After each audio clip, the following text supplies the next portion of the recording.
There it is. Hey, I'll take any picture. I'll take it. Dave Flores here, and we are the Round Table Friends. And I wanted to let you know we have a special guest tonight. We have Mark McLarry and Jamie Minotti. Hello. Right. These guys are causing trouble in San Marcos. They are building and making reality My Yard Live, which is going to be a brewery restaurant complex.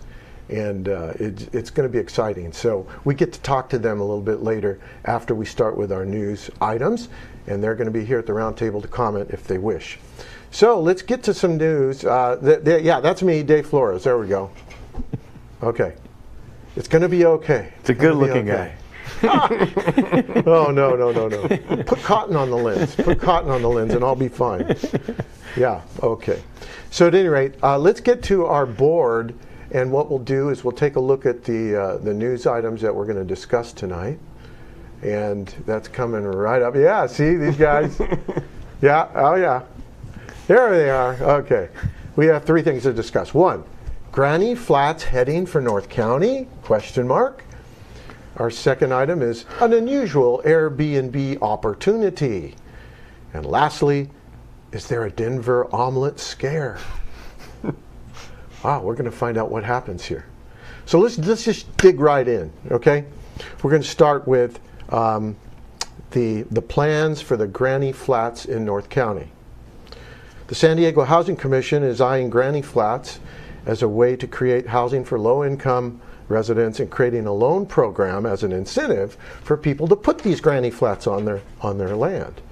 Under the plan, people would take out a loan through the Housing Commission to build a small home on their property, if they agree to use it as a rental, that is, for low-income households.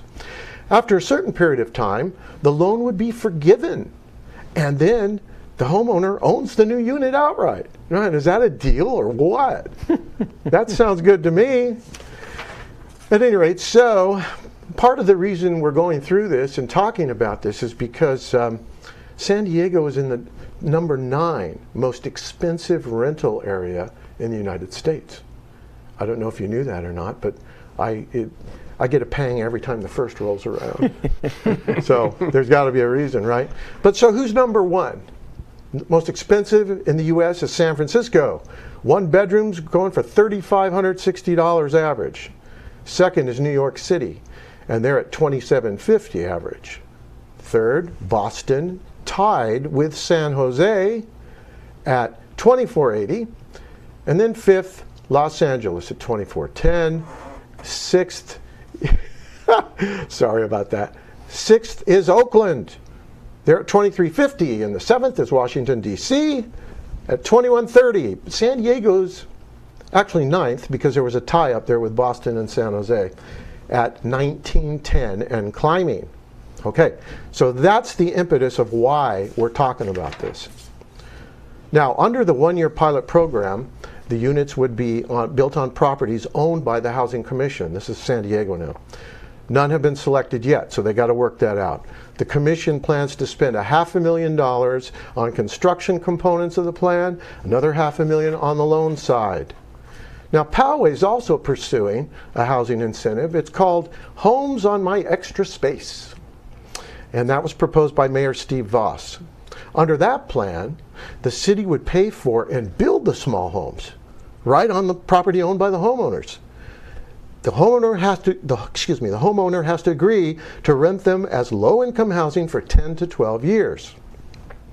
During that time, rental income is shared by the city, the property owner, and a nonprofit organization that manages the properties.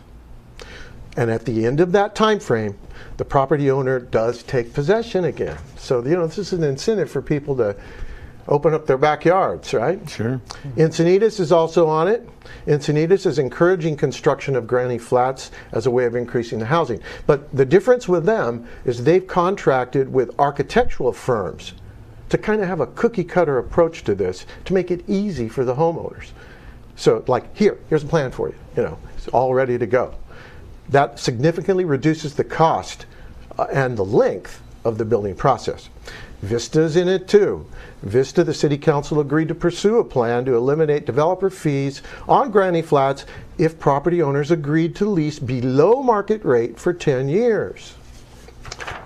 So it sounds like they're pretty busy, guys. Now, Escondido we'll wrap up with. Escondido has a different approach. Now, we know that an acre, okay, how many thousand square feet is an acre? Any of you guys know?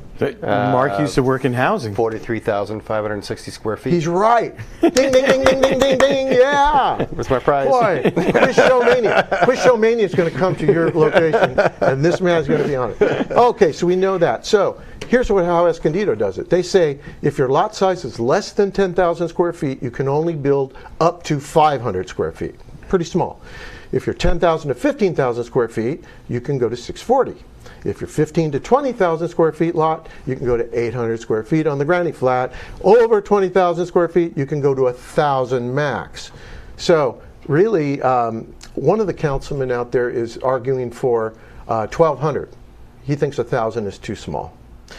But at any rate, the other interesting thing about Escondido, the way they're approaching it, is that they will, this is part of the plan here. It says, notwithstanding any other law, the city will not impose parking standards for an accessory dwelling unit when the unit is located within 1/2 mile of public transit. So you'd think that would open it up quite a bit because, I mean, that's a bus stop. So basically within 1/2 mile of a bus stop, you're good. So at any rate, we'll see how this all works out. And hopefully we're going to see some Granny Flats coming soon to a venue near you. Maybe near me. I'm a grandpa. Could I do that? How about Grandpa Flats? All right. Well, let's move on now. Okay, so we have that one down. And any comments from you guys on that stuff at all? Or? I used to work in affordable housing. Actually, my first job in San Marcos, or in California, was in San Marcos. And so we developed mixed income, mixed use affordable housing, and provided various social services right in the community. And so as far as developing affordable housing and strategic ways to do it, listen, San Diego has a huge housing issue. I mean, it's not a surprise. And anybody who's been down into East Village or any of the beach areas knows that. So we're going to have to come up with creative ways. And if this Granny Flat plan is one of those ways, I'm supportive of it. Great. Well, and grandpas too, remember. All right. So let's take a look. Okay, now here's another unusual B&B opportunity. Not exactly a Granny Flat. Let's take a look at the monitors, Rich, and we'll take a look. This is called the Airbnb Surprise. Let's check this out. Sounds scary. There it is. There it is. Is that the largest potato? Would you like fries with that? That is, in fact, the Big Idaho Potato Hotel in South Boise. Now, that truck we looked at, as you recall, was the Potato Commission's gimmick, if you will, on TV. Remember? The guy kept saying, I'm looking for my truck with my giant potato. I can't find it. These guys are too busy to be watching TV. Really. So we know that. So I did see that. This is true. At any rate, an enterprising lady, Christy Wolf, who builds tiny houses, decided to take this off their hands and convert it into a single-room hotel, again called the Big Idaho Potato Hotel. Now, let's take a little preview. Here it is. Now, you're looking at the back there as the front door. So you come walking in, and there you go. You've got your, nice little place to sit down and read magazines or whatever. Ooh, now there's the queen-size bed with, those antlers look a little bit menacing. If that thing fell, especially if you were with your lady, that would be not good. Where's the sour cream shower? Now, here's the tub. Now, this has actually a jacuzzi or a whirlpool option, but you can tell that they're so cramped in there they couldn't show us the whole tub. But you do have that. Let's see what else.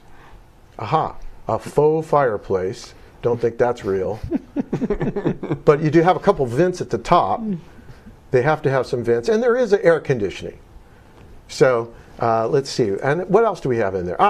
We wanted to show you the going rate, and this is at bnb.com, right? And this is $200 per night. Now here's the house rules. Not safe or suitable for children under 12 or for pets, obviously. No smoking, parties, or events. I'm not sure we'd have an event out there. I mean, you saw it was just kind of in the middle of potato land there. Check in after 3 p.m. and check out by 11. Now, that's not even 24 hours. Of course, it is what it is, right? But I was thinking it might be fun for someone to go up there and, just do it on a lark and, take the video camera and all. I always think video, so forgive me. I'm probably way off base. But it might be a fun trip to do that and just say you did it. But $200, I think, is a little stiff for that potato. What do you think? A little steep. Little steep. Well, Mark and I were actually working in San Marcos, and what were those units called in San Marcos that they were? Not San Marcos. I'm sorry, Santa Fe, New Mexico. Earth pods or Earth pods. Yes. And they're in Santa Fe, New Mexico, in Taos, New Mexico. They have an education center, and they create these earth pods. And the earth pods look really similar to the potato pod. I don't think they're getting $200 a night for them. As long as they're not too deep in the ground. Yeah. I'm not sure I'd want to do that. Alrighty, so at any rate, that's another big item. Now, let's take a look at our last item before we go to break. Denver omelet, anyone? Now, what in the world could that mean? Well, after 21 states have approved legalizing marijuana, Denver just had their election and they approved the use of magic mushroom in Denver now. So psilocybin and magic mushroom are in fact legal if you're 21 years of age or older. And it was a close call. It was 50.6% of the voters said yes, and of course the others said no. So what would be the problem with something like this if people just want to do it recreationally? Well, there are some statistics that I wanted to point out that caught my eye. Marijuana-related Colorado traffic deaths increased when they legalized marijuana. They were at 11% in 2013, and they're at 21% now. So you can see that there can be a correlation between these things. So what would magic mushroom do? The psilocybin decriminalization campaign organizers said really their only goal was to keep people out of jail in Denver for using or possessing this drug, especially to cope with things like depression, anxiety, post-traumatic stress, other conditions. Sounds reasonable. Again, the age is 21 years of age or older. The only other thing that caught my eye was that, a couple things. One is just psilocybin was outlawed in the 1960s in the US, and some researchers do warn it should only be used under medical supervision, and it can prompt paranoia and anxiety. So there's two sides of that issue right now. However, the FDA is studying possible use for treatment of depression. So the federal government classifies it as a Schedule I drug with no medical purpose and a high potential for abuse. Now, the other thing to mention is that the organizers of this ballot measure that was approved are gunning for Oregon and California ballot in 2020. So we may end up voting on that. We'll see what happens. Alrighty, so on a lighter note, let's talk about Friday nights and cruising grand. Yeah, baby. Come on, get that slide up there. There it is. Cruising grand. It's 20th year, and it's one of the oldest and also one of the longest running car shows in the United States, celebrating 20 years. And we go out there of course, the ncsdlive.com crew. We go out there and we have plenty of videos right now on the site. You can go there. You're there, obviously, if you're watching us now live. But we have a lot of Cruisin' Grand videos that are just a lot of fun. I mean, these owners really love their stuff. And, you know, it's just great to be able to go out there, and especially live. We just have a great time. So watch for that on Cruisin' Grand. And if you can't make it out there, tune into us, and you'll probably get entertained anyway. Okay? So that'll be good. All righty. Well, we're going to be back with our special guests, Mark McLarry and Jamie Minotti, and My Yard Live. We're going to have a whole exclusive preview of what's going on out there. And we'll be back after these messages. QuizShowMania.com is a lot of fun. You've got to check it out sometime. I know Mark's going to be an expert at it. We're going to have to do it out at his place. And then RC Video Productions is another sponsor bringing us the program tonight. Quiz Show Mania is San Diego's best kept secret in live entertainment. Quiz Show Mania. Great for shopping malls, schools, company parties, special events, church groups, team building, and seminars, because it's fun for all ages. Quiz Show Mania will work with you every step of the way to customize your experience and value. Which of Earth's 5 oceans is the smallest? Indian? No. Red? No. Arctic. Quiz Show Mania is San Diego's best kept secret in live entertainment.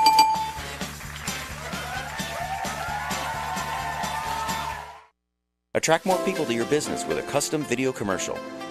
RC Video Productions is an Escondido company specializing in marketing video for both small and large businesses. Advertising in print with local coupon books, magazines, and newspapers isn't nearly as effective as reaching customers who stare at their smartphone all day. Let us help you reach them with your own custom video commercial. Along with high-quality video, RC Video Productions employs social media marketing strategies when producing video commercials to increase visibility and interest in your business. If you own a restaurant, coffee shop, retail store, yoga studio, or offer a service such as phone or auto repair, we have a package price tailored to your business. RC Video Productions can also handle the complete campaign from strategy to production to digital distribution. Contact us now to book a meeting or schedule a shoot and receive $100 off. Put your advertising message directly in front of your potential customer with RC Video Productions.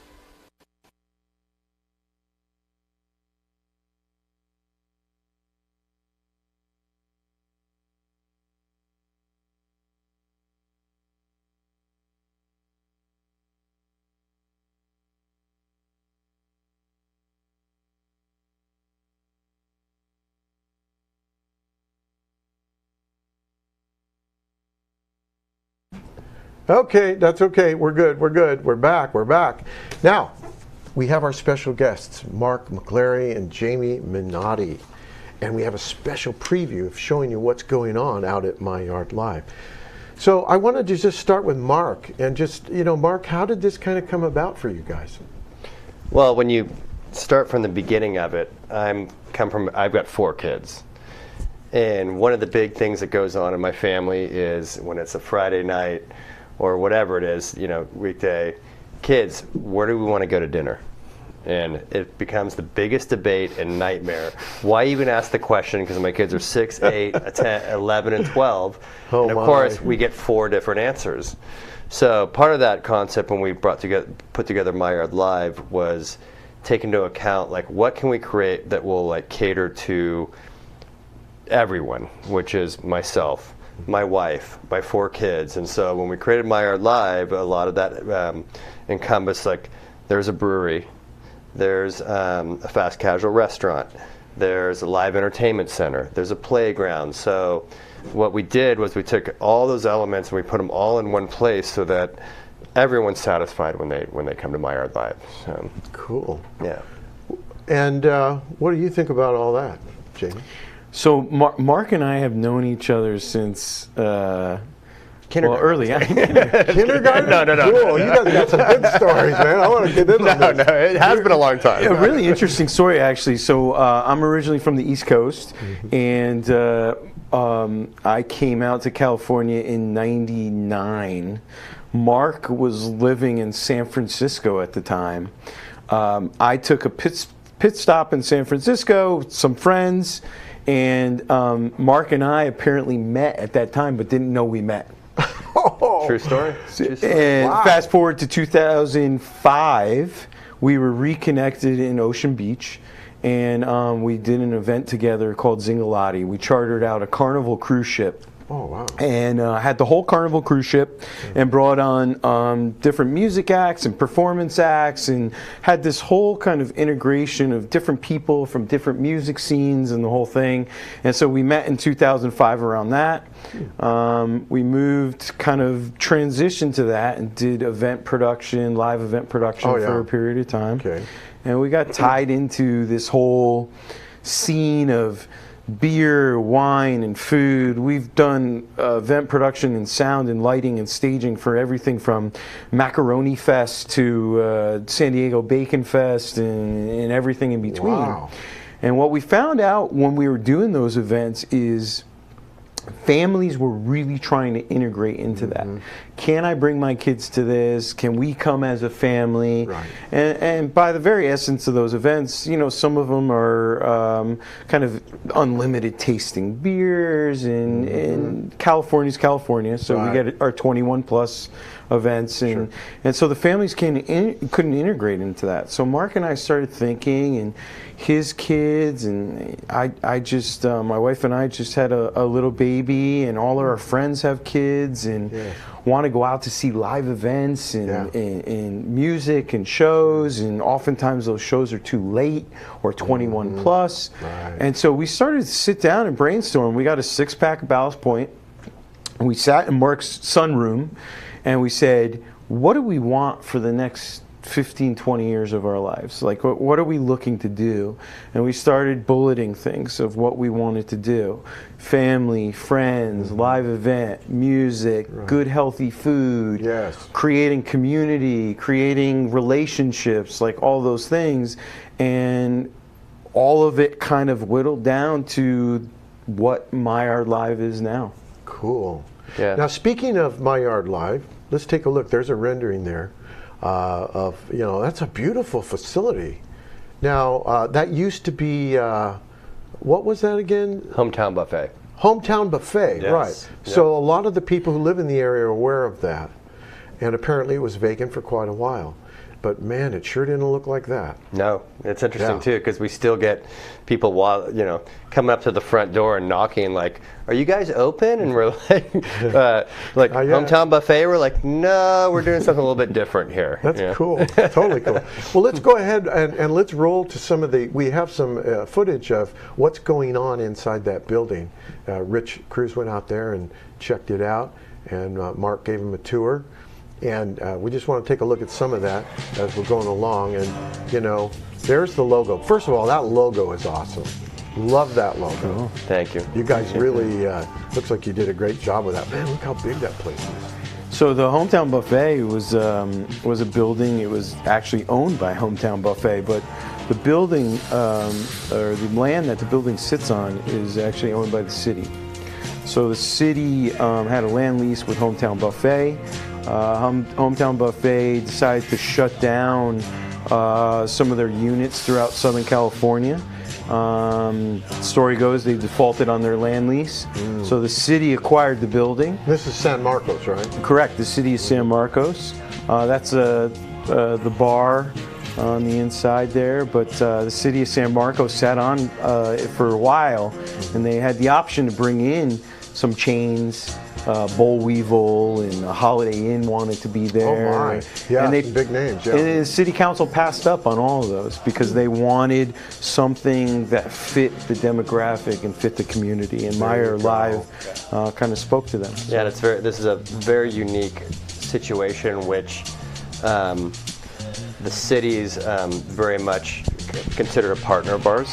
they've been very proactive on really making sure that this place is exactly what they'd always been looking for. They originally were specifically looking for a brewery restaurant in the space, and when we presented our business plan to them, they said, they basically said this goes above and beyond what we were asking for, especially when we're, the whole focus of this place is families. Wow. And that's, like you said, there's a need for that, a big need for that. And of course, wow, and you guys just, you had the vision, and I mean, just look at what's going on the video there. I mean, you got a lot to work with there, and it's going to be, sounds like you really planned it, well, it looks like you planned it very, very well.